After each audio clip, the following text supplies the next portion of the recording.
What are the Canadian tax implications for an American employer sending U.S. citizens to work in Canada?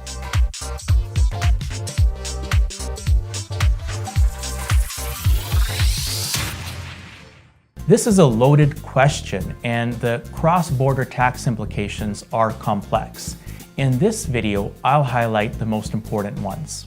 Number 1, according to Regulation 102 of the Canadian Income Tax Act, an American employer that sends U.S. employees to work in Canada must withhold Canadian payroll taxes. Canadian payroll taxes are comprised of Canadian income taxes, Canada pension plan premiums, and employment insurance premiums. Number 2, Canadian payroll taxes are only levied on Canadian employment services physically performed in Canada.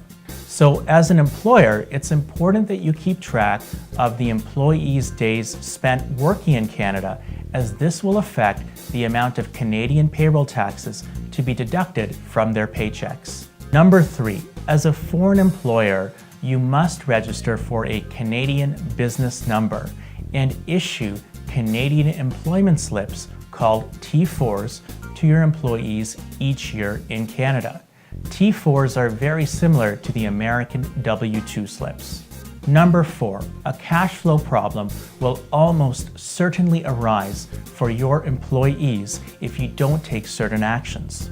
You see, the problem arises because payroll taxes are being deducted twice, first for Canadian payroll taxes and then again for US payroll taxes.